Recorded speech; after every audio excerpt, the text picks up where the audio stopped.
All right, so let's talk a little bit about recording techniques. In particular, we're going to talk about recording all the way through and recording in sections. I'll explain to you what I mean here. Let's say we're going to pick on the guitarist, right? Because why not? Your guitarists are going to be recording a track, actually probably several tracks, but I'll get into that in a completely different video. But for now, recording the song, recording a guitar track, right? Really any track, but we're going to, again, pick on the guitarist.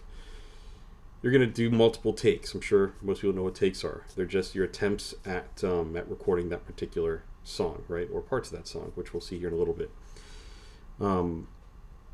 In your digital audio workstation, like whether you're using Pro Tools, Logic, etc., right? Ableton, you're recording your guitar, and then you're gonna play it all the way through. You're gonna record that song all the way through. If you're recording all the way through, right? So you have one take, or take one is you play the entire song all the way through. Then you record the song the entire way through, again a second time on the guitar, and you do it a third time, and so on, right? And most DAWs will divide these takes up into what's called a playlist, right? At least it does in Pro Tools.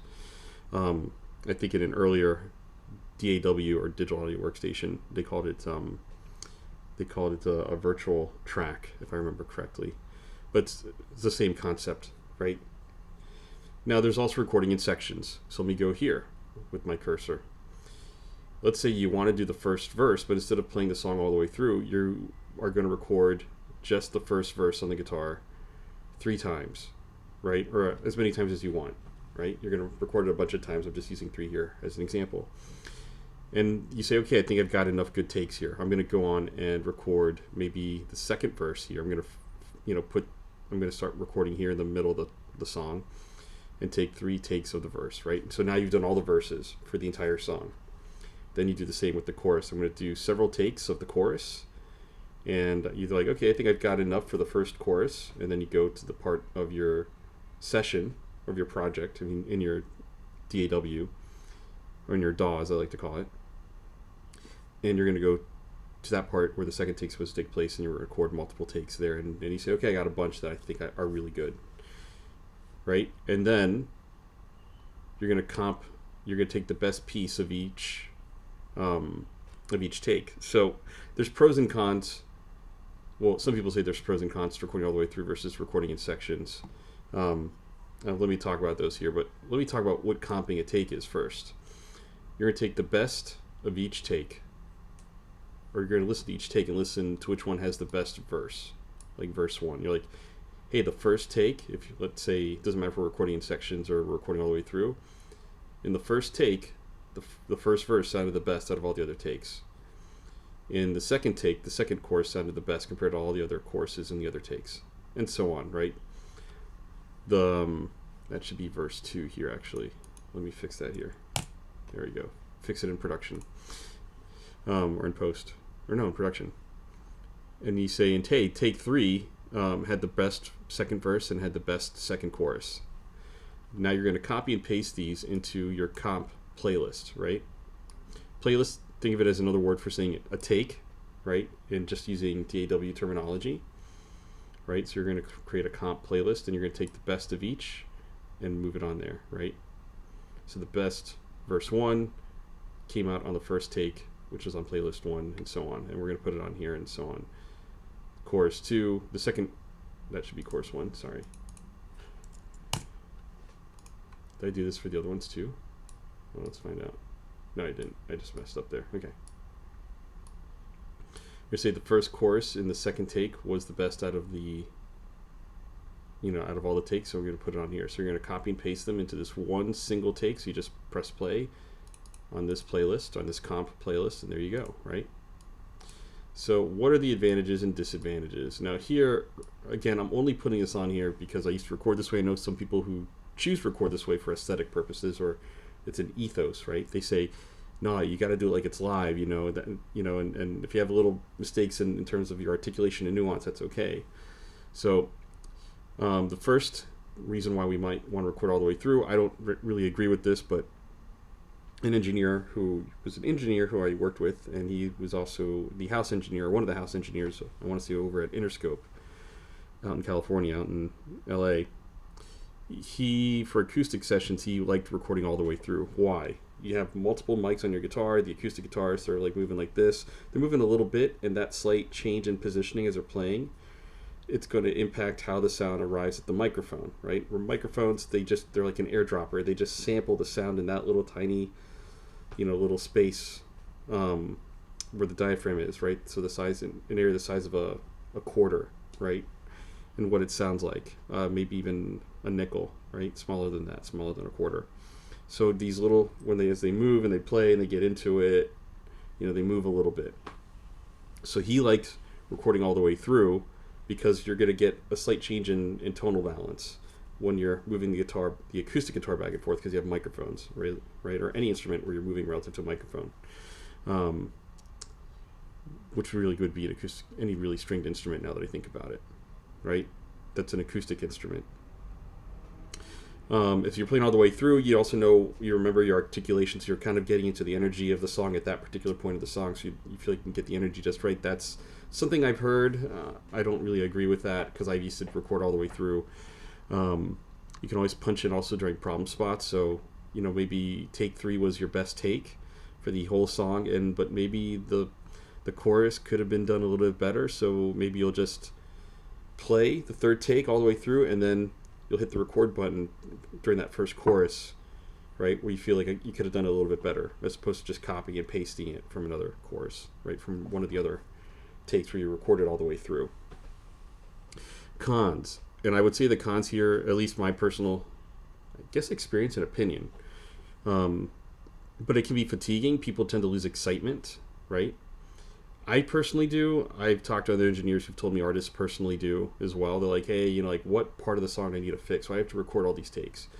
Now, I will say this, which I probably should have put this, right? It's not uncommon. Bands will do multiple takes playing it live, except they won't have the vocals, right? So they'll have the guitar, the electric guitar plugged in, the bass plugged in, the drums. They might be kind of in a live room with what's called gobos, or gobos, not bogos. Gobos, so like these movable walls that are like, it's basically like a carpeted movable wall or rug, right? It's like a rectangular box that's thin, almost like a billboard that you move around on wheels. So they have some isolation with the mics there, but they can get the vibe together as a band, because there's some charisma about playing live with the band, right? That you can translate onto the recording, so the performance is, you want to capture that performance where you've got some excitement and energy, right? Or really the right emotion. So there is something to be said for that. There are people who do it that way. Then they go back and then they do overdubs, right? Now they're like, hey, this chorus can be done better on the guitar, or the bass on the the second verse could have been a little bit better. Could be a number of things, and they'll typically do the vocals after the fact, right? I've seen it also where they're in separate live rooms but in the same studio. So you have a main big room, right? Maybe you have your whatever in there, your guitarist, your drummer, whatever. Usually not the drummer, actually, but usually your guitarist there, and then your bass player in this other side room, and your drummer in the side room, and they can all see each other through these huge windows, right? But for a lot of people, they say it can be fatiguing all the way through, particularly if they're not playing with the band. So this I need to spell better, leads to compromising take selection. So, whoops. Some people just say, well, instead of it being perfect, why don't we just leave the little, not mistakes, articulation can add to the emotionality, the nuances can add to emotionality. So some people, they'd rather just record it in sections. So some people just say, hey, we're just going to pick the best takes, the best of each take to make a contract. We're not going to go back and make it perfect in terms of nuances and so on, right? I know some people have this sort of philosophy, like, you have to have it as live as possible for it to be authentic. Whatever. That's their prerogative. Not the way I choose to work anymore. Not always able to spot problems. I wrote this really late, a couple of nights ago. Not sure what I mean by that. Oh, kind of what I mentioned to you earlier. So you're not kind of listening to it because you're toggling between takes that are recorded in sections. So let's talk about recording in sections. I prefer this way. You loop record. So you have your verse, let's say verse 1, and you're going to loop record. You're going to start a little bit before the verse and a little bit after the verse, right? So if I'm going to use my handy dandy pen here, you're going to have when the verse starts. Let me undo that. you're going to have when the actual verse starts. And this, you're actually playing maybe a little bit before, but here's when the verse starts. And here's where it ends, right? So you're going to be playing maybe a little bit before this and all the way through a little bit after. This way you can merge it into the other sections. You can do crossfade. So you have the chorus on let's say it's on another track altogether for the guitar. I'm going to pick on guitarists because that's just how I do. And then let me just undo that here. So the chorus, you're going to start recording here, but the chorus actually starts here and ends here and ends here. And you're actually, whoops, straight lines. You're actually going to record from here to, whoops, that's not what I want to do, from here to here, right? So you should just have different colors for that altogether.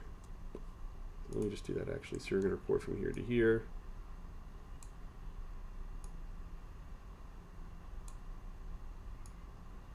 There we go. Can we cover this up a little bit? Yeah, we can.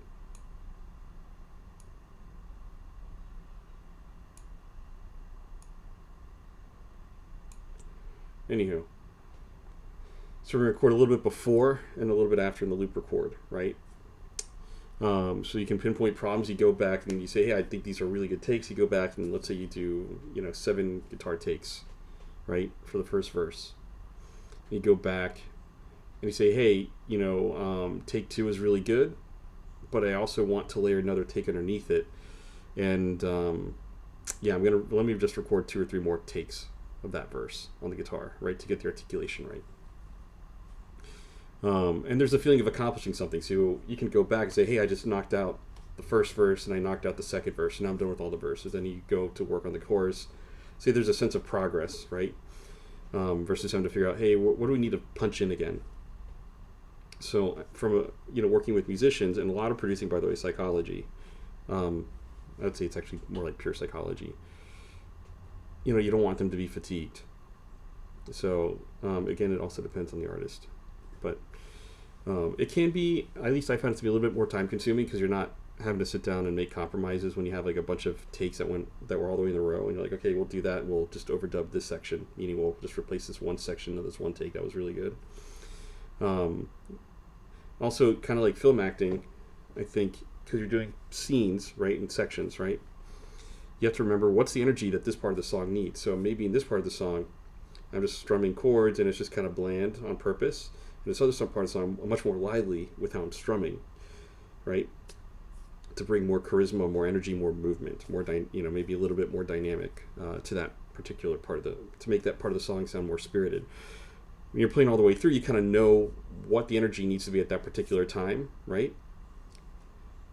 And then you have to remember to bring that back towards that particular time. You usually do that, but you're not quite into the zone just yet. So that's also why we want to actually start recording before the actual section starts that we're working on, right? So you might actually even have, you might start playing before, you might have it so that your DAW actually starts playback farther back and then starts recording here. You start recording and it plays back, but you're playing along with the song, getting into the zone that you need to be in for this particular section and so on, right? So same thing here. So you could actually have the playback start here when you're doing the loop record, and then you kind of get into the zone. Okay, this is how I need to do it, and then boom, you get into it, right? So you have more of that feeling and emotion in the take. So so I prefer to record in sections. I think it's better.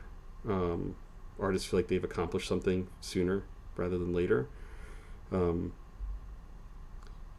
I have better luck with it personally as well. But I hope this made some sense. I hope it wasn't too complicated. I hope you enjoyed this video, and by all means feel free to subscribe to my channel, like and share if you will as well.